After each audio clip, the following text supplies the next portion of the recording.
বিসমিল্লাহির রহমানির রহিম। আমি হাফিজুর রহমান ফরাদ, সবাইকে জানাচ্ছি সালাম এবং শুভেচ্ছা। আজকের ভিডিওর আলোচনার মূল বিষয় হচ্ছে থিমস, এবং আমরা দেখব যে পেজ লেআউটের স্কেল টু ফিট এবং শিট অপশন। তো scale to fit, sheet option আমি একটু মার্ক করে দেখাচ্ছি এবং থিমস নিয়ে আমি আলোচনা করব। পেজ সেটআপ ইতিমধ্যে আমাদের দেখানো হয়েছে। তা থিমস বিষয়টা কি, আমি অলরেডি এখানে একটি ডিজাইন আপনারা দেখতে পাচ্ছেন, যেখানে বিভিন্ন ধরনের কালার, শেপ, লোগো নিয়ে আমি কাজ করেছি।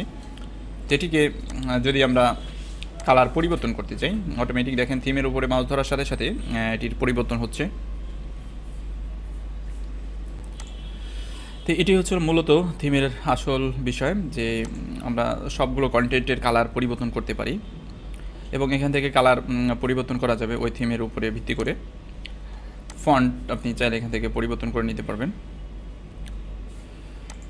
তারপরে রয়েছে বিভিন্ন ইফেক্ট, আপনারা দেখতে পাচ্ছেন ইফেক্ট রয়েছে, যে ইফেক্টগুলো শেপের উপরে বেশি কাজ করে ইফেক্টগুলো। তো এখন আমরা দেখব যে উইথ এবং হাইট, এগুলো হচ্ছিল অর্থাৎ আমরা যে পেজ ব্যবহার করি এটার উইথ এবং হাইট স্কেল কতটুকু থাকবে সেটা আর কি। এখানে অন পেজ আমরা দিচ্ছি। এবার ফাইল থেকে প্রিন্টে যাই, দেখেন অন পেজ অনুপাতে এটাকে ফিট হচ্ছে আর কি। অন পেজ উইথ এবং হাইট। আমি আরেকটি শিট দিয়ে এক্সাম্পল দিচ্ছি, যেমন রিসেন্টে যাচ্ছি ফাইল থেকে রিসেন্টে যাচ্ছি অ্যান্ড সেলস রিপোর্ট। এখানে দেখতে পাচ্ছেন আপনারা। তো এটাকে ফাইল থেকে যদি প্রিন্টে যাই, ফাইল থেকে প্রিন্ট, অর্থাৎ 2 নম্বর কলাম পর্যন্ত দেখাচ্ছে। এবার আমরা পেজ লেআউটে যাচ্ছি অ্যান্ড অটোমেটিকের জায়গায় আমি 2 পেজেস দিয়ে দিচ্ছি, দেন 2 পেজেস, ফাইল থেকে প্রিন্ট। তার মানে বুঝতে পারছেন যে আমাদের যতগুলো ডেটা ছিল সমস্ত ডেটা 2টি পেজের মধ্যে এটি ফিট হয়েছে। তাই এটিকে আমরা যদি fit sheet all columns on পেজে ক্লিক করি, তাহলে আমরা দেখতে পাচ্ছি যে কলাম অনুপাতে ফিট হয়ে, অর্থাৎ 6টা পেজের মধ্যে কনভার্ট হলো।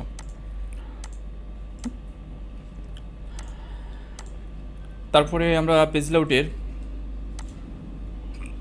শিট অপশন, অর্থাৎ শিট অপশন হচ্ছে গাইডলাইন্স রয়েছে, যে গাইডলাইন্সের মাধ্যমে এই যে গাইডলাইন আপনারা দেখতে পাচ্ছেন রো কলাম, এই রো কলামকে আপনি যদি না দেখতে চান, অদৃশ্য করতে চান, হাইড করতে চান, সেক্ষেত্রে এখান থেকে অফ করতে পারবেন।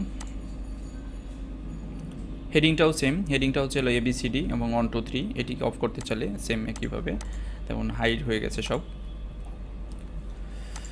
এবং এটিকে যদি আপনি প্রিন্টে আনতে চান, যে আপনি প্রিন্ট করবেন গাইডলাইন এবং হেডিং, তাহলে ফাইল থেকে প্রিন্টে যাচ্ছি, দেখেন ফাইল থেকে প্রিন্ট। এখন দেখতে পাচ্ছেন ABCD আছে এবং 1 2 3 আছে এবং গাইডলাইনগুলো দেখাচ্ছে। তদৃশ্য থাকাকালীন অবস্থায় কিন্তু প্রিন্ট হচ্ছে, তার মানে আমরা এখানে প্রিন্ট টিক চিহ্ন দিয়ে কাজ করেছি বিদায় কিন্তু এটি কাজ করছে, অন্যথায় কাজ করতো না। তো আমরা অন করে রাখছি হেডিং এবং গাইডলাইন দুটি। তাহলে এ ছিল মূলত পেজ লেআউটের sheet option, scale to fit এবং থিমসের আলোচনার মূল বিষয়। আমরা পরবর্তী ভিডিওতে দেখব ফর্মুলা নিয়ে, কিভাবে ফর্মুলা আমরা লিখতে পারি। তো ইতিপূর্বে আমি ফর্মুলার উপর অনেকগুলো ভিডিও তৈরি করেছি, আপনারা ভিডিওগুলো দেখবেন, দেখার পরে এই ভিডিওতে আসবেন। তো ফর্মুলার বিষয়গুলো আমি একটু ডিসকাস করব। সে পর্যন্ত সবাই ভালো থাকুন, সুস্থ থাকুন, আল্লাহ হাফিজ। ভিডিও শেষে আপনার কাছে ছোট্ট একটি অনুরোধ করিব, যদি এই ভিডিওটি ভালো লাগে অবশ্যই লাইক, কমেন্ট এবং শেয়ার করে আপনি আপনার বন্ধু এবং বান্ধবীর মাঝে ছড়িয়ে তাদের উপকার করতে পারেন, এবং আমাদের চ্যানেলটি সাবস্ক্রাইব করে রাখুন যাতে করে পরবর্তী ভিডিওগুলো দেখতে পান। Thank you.